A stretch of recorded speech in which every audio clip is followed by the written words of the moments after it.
Shalom saudara-saudara, baik yang ada di sini, yang di lantai 2 maupun saudara-saudara yang mengikuti secara online di rumahnya masing-masing. Selamat Hari Natal.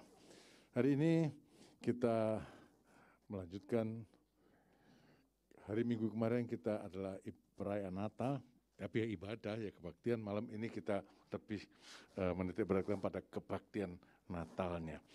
Tetap pada tema yang sudah ada, kasih Kristus menggerakkan persaudaraan. Di dalam 1 Petrus pasal yang kedua, saudara-saudara silakan buka Alkitabnya dalam 1 Petrus pasal yang kedua. 1 Petrus pasal yang pertama. 1 Petrus pasal yang pertama.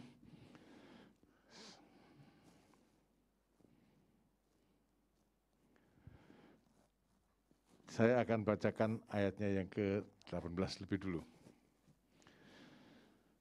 Sebab kamu tahu bahwa kamu telah ditebus dari cara hidupmu yang sia-sia, yang kamu warisi dari nenek moyangmu, dan bukan dengan barang yang fana, bukan pula dengan perak atau emas, melainkan dengan darah yang mahal, yaitu darah Kristus yang sama seperti darah anak domba yang tak bernoda dan tak bercacat.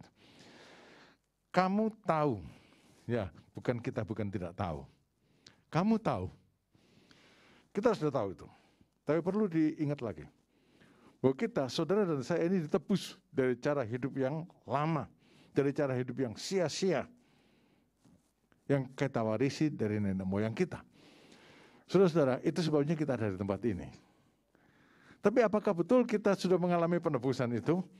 Saudara-saudara, cara hidup yang lama, cara hidup yang kita warisi dari nenek moyang kita. Ya, apakah saudara sudah tidak hidup menurut cara hidup yang itu, cara hidup yang lama, cara hidup yang sia-sia, yang kita warisi dari nenek moyang kita? Atau kita masih hidup dalam cara hidup yang seperti itu? Mungkin saudara tidak ngerti. Begini saudara, orang yang hidup dengan cara hidup yang diwarisi dari nenek moyangnya, cara hidup yang lama, hidupnya itu kusut. Hidupnya itu kusut.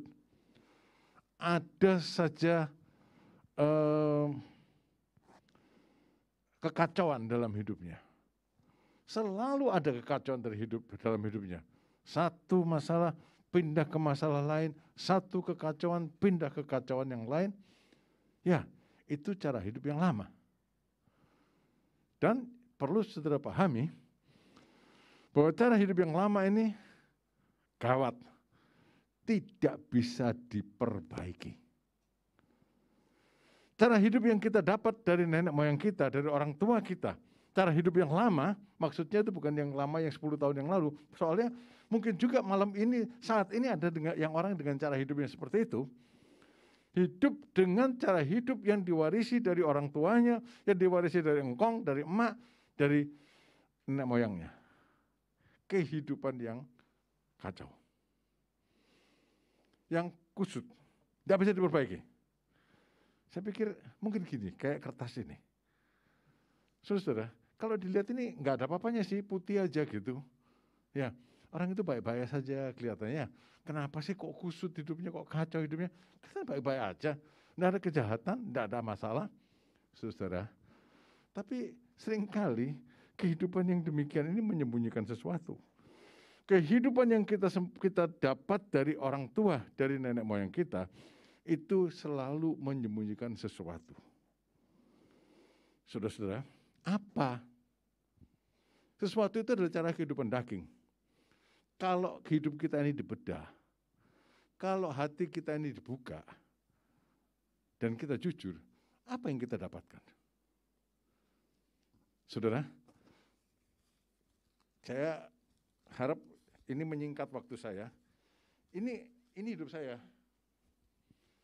Kalau ini dibuka, ternyata saya menyembunyikan banyak hal yang orang lain tidak boleh tahu.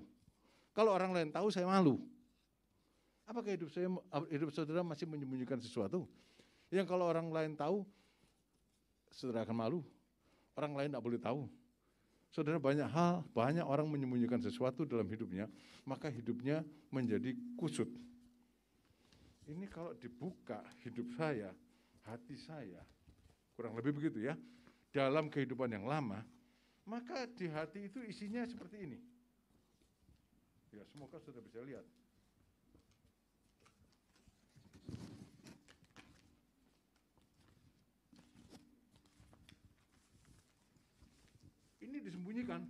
Ini disembunyikan. Ada iri hati, dengki, ada hawa nafsu, fitnah, pahit, dendam, marah, dan lain-lain. Itu disembunyikan. Ya, peristiwa sudah lama, kita masih simpan marahnya. Disembunyikan dalam hati. Lalu, kehidupan yang seperti gini, yang sudah kusut gini, ini kan tidak bisa diperbaiki. Mau diapakan coba? Mau diapakan? Mau diperbaiki? Gimana cara memperbaikinya? Kehidupan yang lama itu tidak bisa diperbaiki, saudara. Tidak bisa diperbaiki. Maka kamu ditebus dari cara hidupmu yang sia-sia. Ini cara hidup yang sia-sia. Lalu Tuhan Yesus lahir.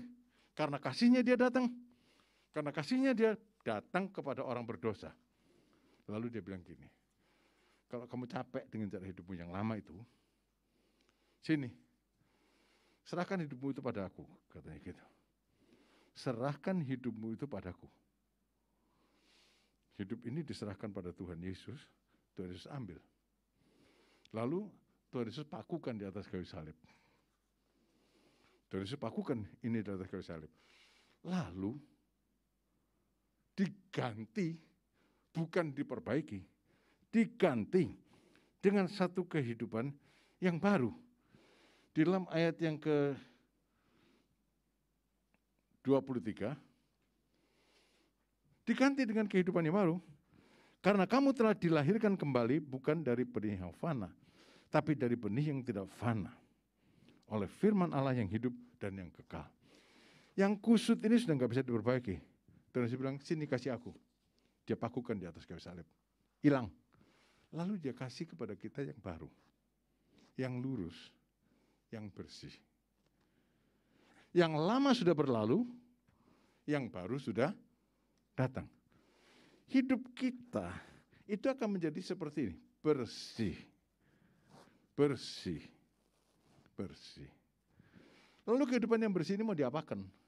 Itu masalahnya. Kehidupan yang bersih ini mau diapakan?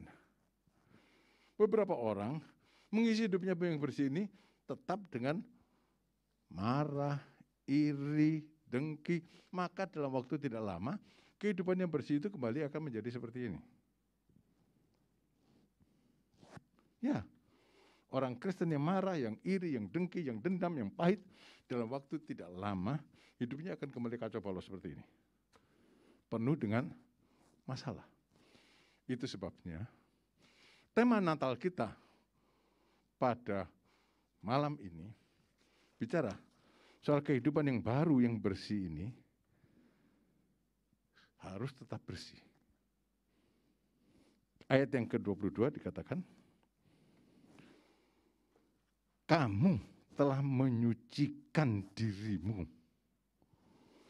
Kamu telah menyucikan dirimu oleh ketaatan kepada kebenaran. Yang bersih ini tidak boleh dinodai lagi. Jadi gimana? Kamu menyucikan dirimu. Yang pertama, Tuhan bilang, kamu disucikan. Hidup yang lama itu kasih ke aku. Tuhan Yesus ambil. Disucikan. Bersih. Lalu Tuhan bilang, sekarang bukan disucikan, tapi menyucikan diri. Siapa yang bertindak? Disucikan Tuhan yang bertindak. Menyucikan siapa yang bertindak? Saya. Saya menyucikan diri. Saya harus bertindak. Menyucikan diri. Itulah yang dimaksud dengan satu kehidupan Kristen yang benar. Sudah disucikan, lalu menyucikan diri. Caranya gimana? Tadi dalam ayat yang ke-22, supaya yang bersih ini tetap bersih, dikatakan, kamu telah menyucikan dirimu oleh ketaatan kepada kebenaran. Kita menyucikan diri kita kalau kita taat pada kebenaran. Setiap ketidaktaatan pada kebenaran menodai kehidupan kita. Tidak suci. Tapi kita menyucikan diri dengan taat pada kebenaran. Siapa kebenaran? Apa kebenaran? Tuhan Yesus bilang toh, akulah jalan dan kebenaran. Itu maksudnya akulah jalan, akulah kebenaran dan kehidupan. Akulah kehidupan. Jadi kalau menyucikan diri oleh ketaatan pada kebenaran, maka berarti kita taat pada Tuhan Yesus. Kehidupan yang baru. Tidak boleh jadi lama lagi. Harus diisi yang benar, tetap bersih. Menyucikan diri oleh ketaatan pada kebenaran, pada Tuhan Yesus. Apa yang Tuhan Yesus minta dari kita, itu dinyatakan dalam perintahnya. Dalam Yohanes pasal 13 ayat 34, saudara baca, di situ ada perintahnya. Aku memberikan perintah baru kepada kamu. Itu perintahnya. Supaya kamu saling mengasihi seperti aku mengasihi kamu. Itu perintahnya. Taat kepada kebenaran. Taat pada Tuhan Yesus. Artinya kita taat pada apa yang Tuhan Yesus perintahkan. Yang Tuhan Yesus perintahkan adalah kasihilah seperti aku mengasihi kamu. Ya. Kalau itu kita lakukan, maka dalam ayat yang ke-22 bagian B dikatakan, sehingga kamu dapat mengamalkan kasih persaudaraan yang tulus ikhlas. Seperti aku mengasihi kamu. Tuhan Yesus mengasihi saya dengan tulus ikhlas. Tuhan Yesus mengasihi saudara dengan tulus ikhlas. Saudara-saudara, kalau itu terjadi, maka kehidupan ini akan tetap bersih, diisi kebenaran. Lalu Tuhan Yesus bilang gini, maka semua orang akan tahu bahwa kamu muridku. Tidak ada yang disembunyikan. Tidak ada yang disembunyikan. Ya, tidak ada yang kalau diketahui orang kita jadi malu. Tidak ada yang disembunyikan. Mengasihi saudara-saudara.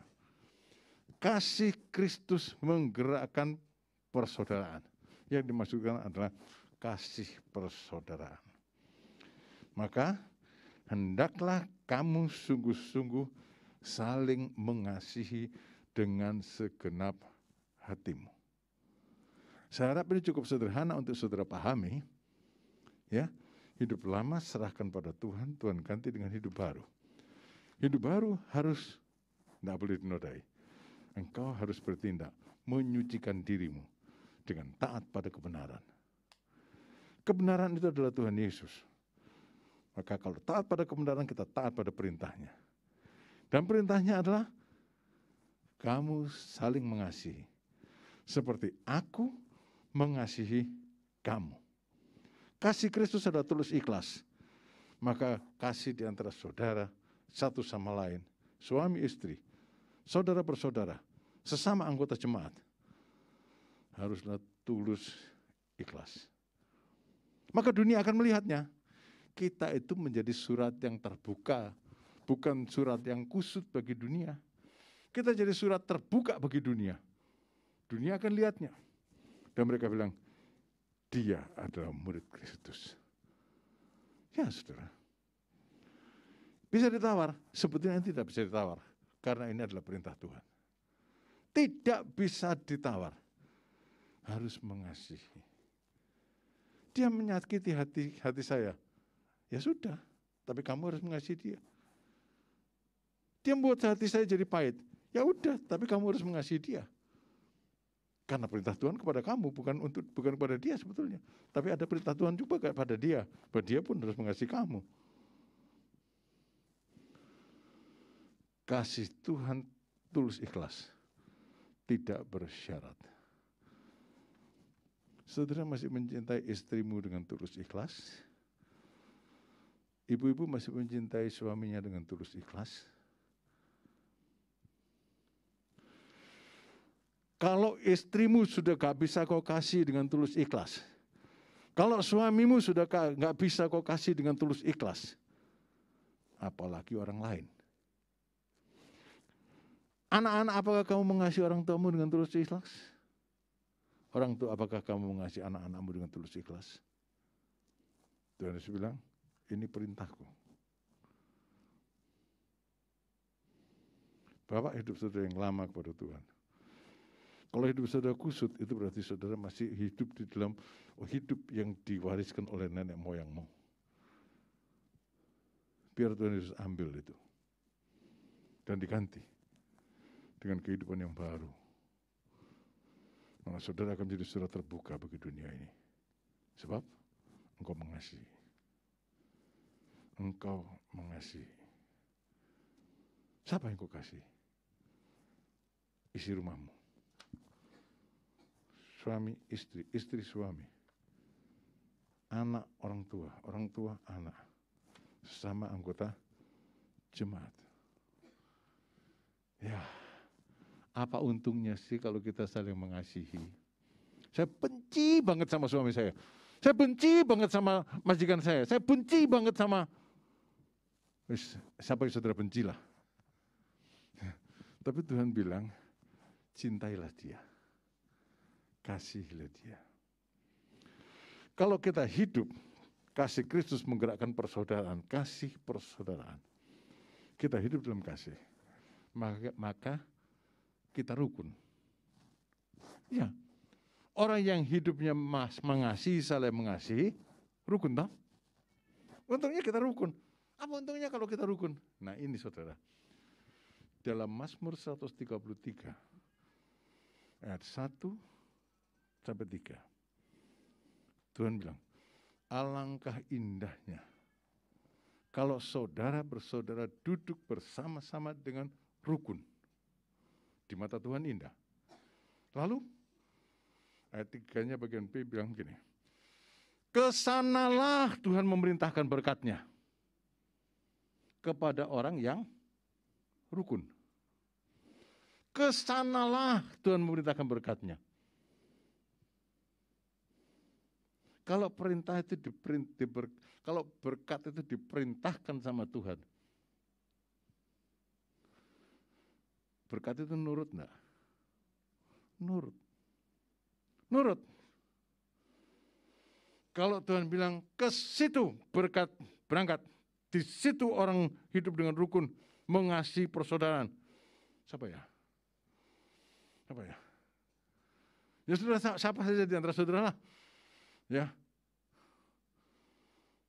Berangkat ke tempat Pak Totong. Berangkat ke tempat Pak Totong.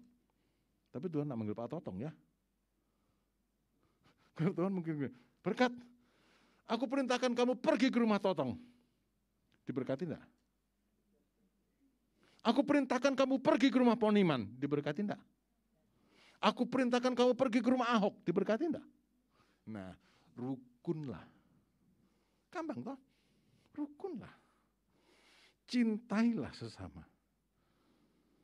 Kasih Kristus menyebabkan kita bisa mencintai. Karena kita menerima cinta. Karena kita menerima kasih. Untungnya besar, saudara-saudara. Kesanalah Tuhan memerintahkan berkat-Nya. Kasih tanda di Alkitab, saudara. Orang yang hidup dengan rukun, kesanalah Tuhan memerintahkan berkat-Nya. yang ekeran baik, Tuhan tidak mengutuk. Tapi Tuhan tidak memberitakan berkatnya. Datang enggak berkat? Datang enggak berkatnya? Ribut aja sama istrimu. Ribut aja sama suamimu. Tuhan tidak memberitakan berkatnya. Tidak mengutuk. Tuhan tidak memberitakan berkatnya. Apa yang terjadi? Datang enggak berkatnya? Enggak datang, saudara. Enggak datang. Enggak bakal datang. Ya, kalau kita tidak hidup rukun, nangis air mata jadi darah pun, berkatnya nggak bakal datang. Maka malam ini, mari kasih ke Tuhan hidupmu yang lama. Berikan kepada Tuhan hidupmu yang lama. Ada Yesus di sini. 2, mulailah menyucikan diri. Taat pada kebenaran. Taat pada perintah Tuhan. Kasih sesamamu. Kesanalah Tuhan memerintahkan berkatnya. Mau diberkati? Mau? Yuk. Melangkah ya. Melangkah ya. Iya. Tidak melangkah dalam Tuhan tidak bakal diberkati, saudara. Ya. Berpuasa sampai habis dagingnya, doa sampai air matanya jadi darah pun, kalau tidak mengasihi, tidak hidup rukun, Tuhan tidak mengutuk. Tidak, Tuhan tidak mengutuk. Jelas Tuhan tidak mengutuk. Cuma tidak memerintahkan berkat. Cuma gitu aja. Tuhan cuma tidak memerintahkan berkatnya. Mari datang kepada Tuhan. Worship leader, singer, musik, katakan kepada Tuhan.